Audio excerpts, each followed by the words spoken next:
marches comme un aveugle qui ne sait pas où il va. Tu marches comme un sourd qui n'entend rien du tout. Tu t'en fous de Dieu, tu te moques de sa Bible. Mais un jour, tu couleras des larmes pour tout cela.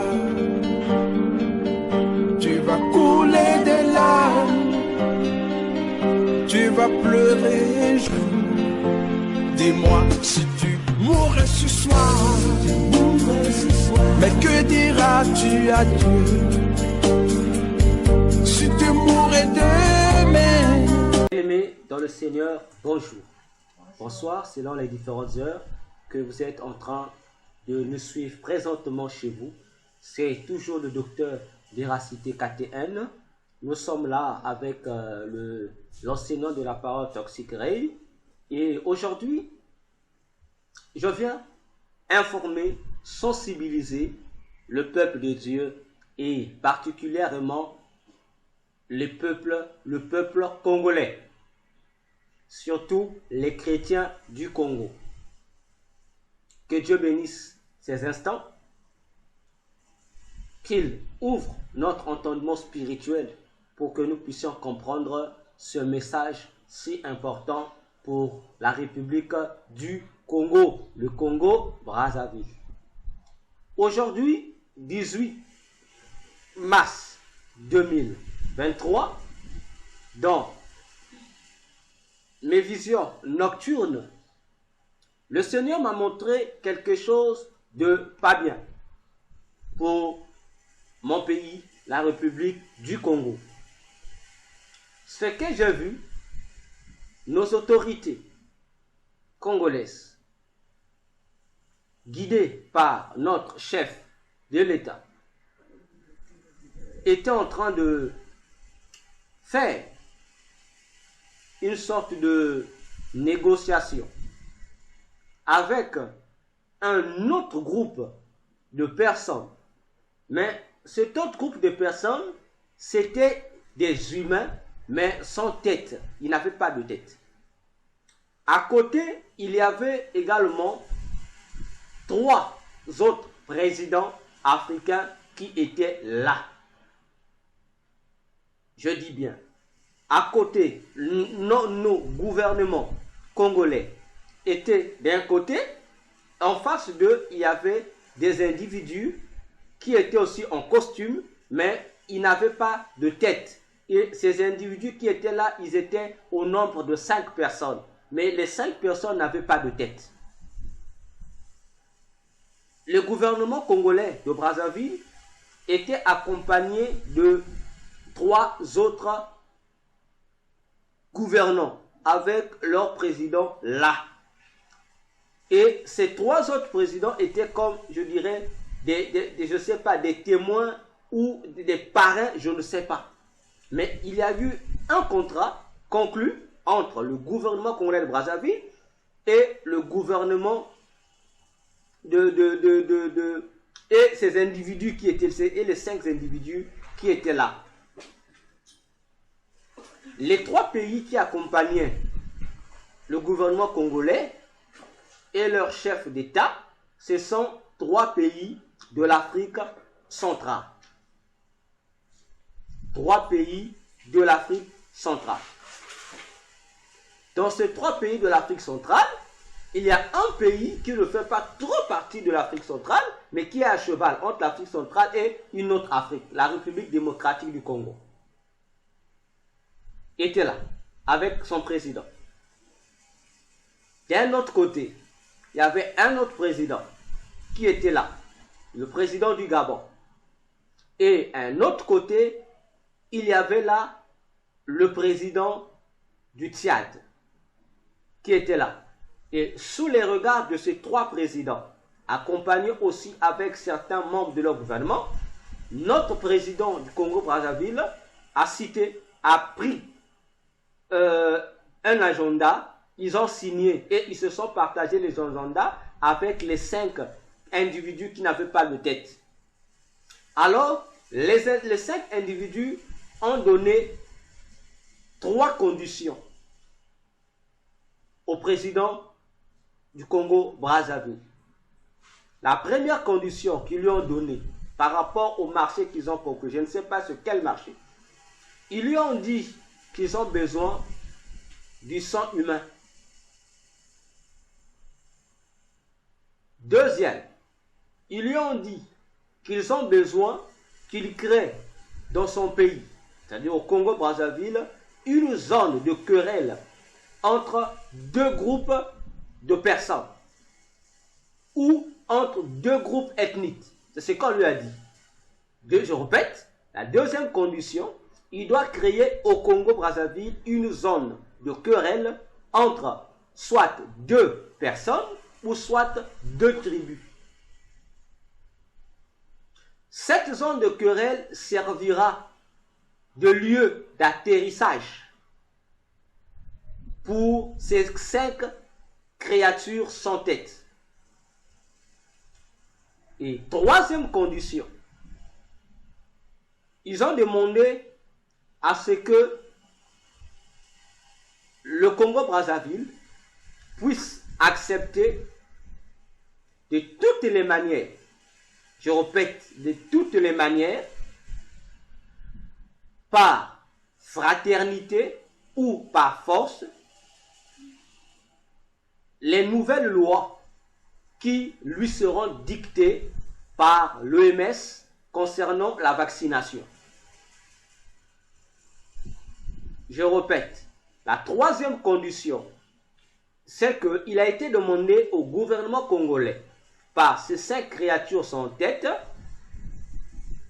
de se soumettre, d'appliquer soit par fraternité ou par force toutes les nouvelles lois que l'OMS va dicter concernant la vaccination. Une fois déclaré ainsi, les 3 créatures ont disparu et les 4 chefs d'État ont commencé à cheminer ensemble. Et les 3 autres ont commencé à demander à notre président de savoir comment va-t-il s'y prendre pour la collecte du sang demandé. La réponse que notre président a donnée, il a simplement dit: je n'ai pas d'autre moyen que de provoquer une guerre ou un événement où il y aura bain de sang. La réponse de notre président a été: je n'ai pas un autre moyen à faire sinon que de provoquer une guerre ou de créer un événement qui fera couler des bains de sang. Et c'est là que cette vision a pris fin. C'est pourquoi je venais ici informer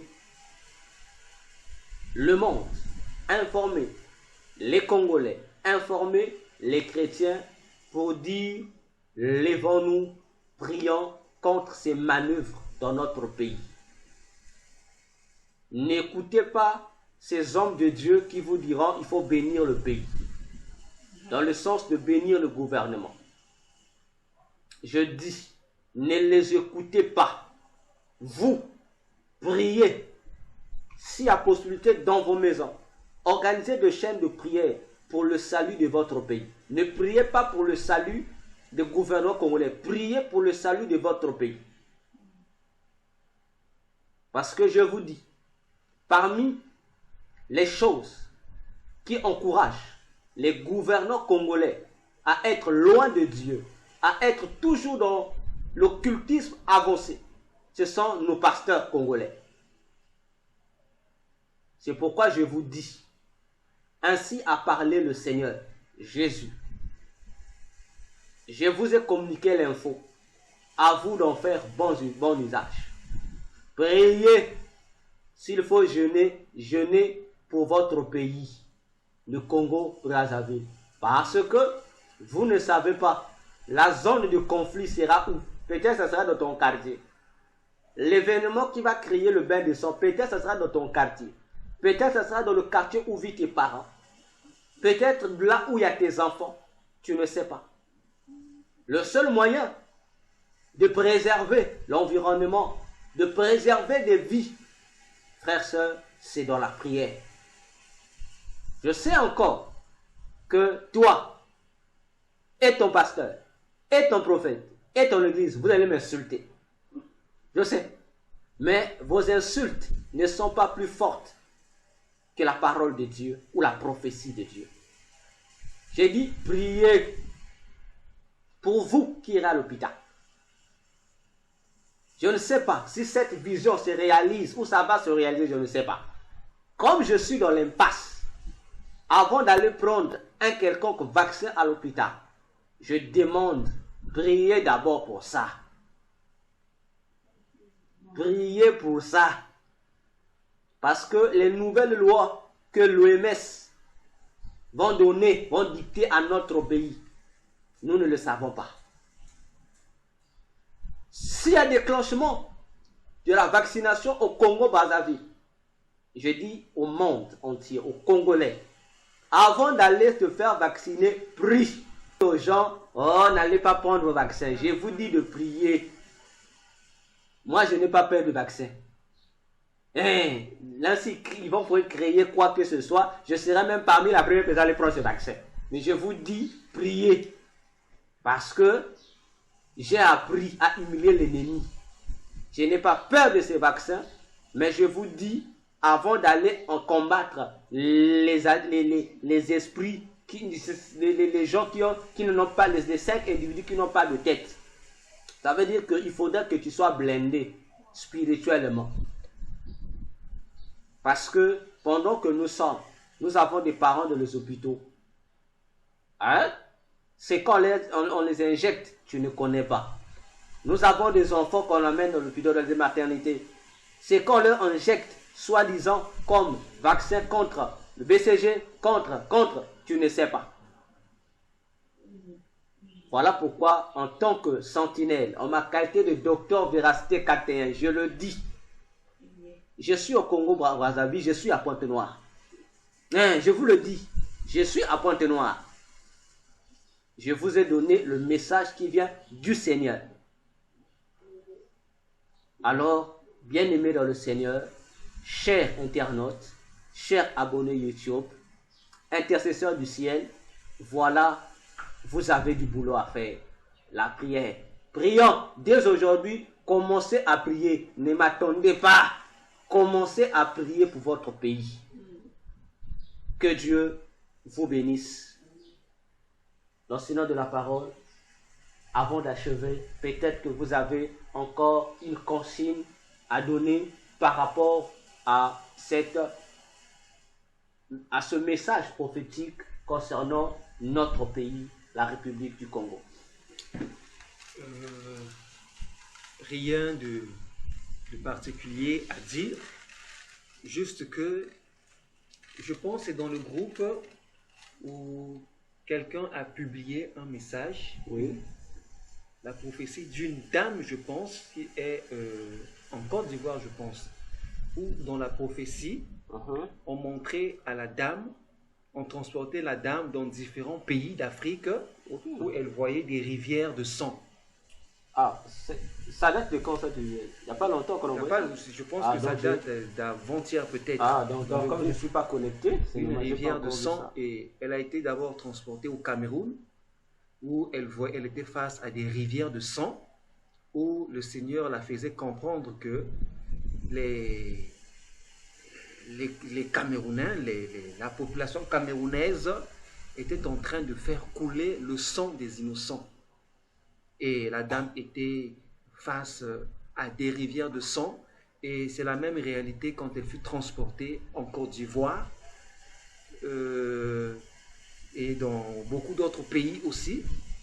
Et la prophétie est même liée à notre pays, à notre Congo aussi, où elle était toujours face à des rivières de sang, où Dieu demandait que les peuples de ces pays-là se convertissent, qu'ils se répandent, parce que ce sang parlait. Les innocents à qui appartenait ce sang pleurait dans les cieux, demandait vengeance. Donc, ta prophétie ne vient que confirmer ce que j'ai lu dans le groupe, qui parle du sang des innocents qui vont être versés.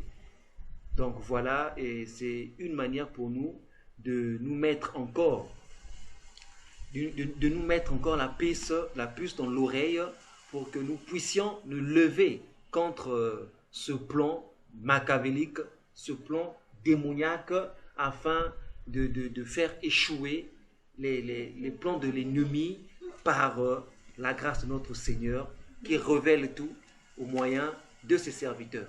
Voilà ce que je peux dire. Alors, bien-aimés dans le Seigneur, vous qui nous avez suivis, ne gardez pas l'information, divulguez-la, répondez-la, likez massivement, arrivez même à 10 000 likes, que cette information puisse traverser toutes les localités du Congo et que cela atteigne la diaspora congolaise, parce que des vies sont en danger.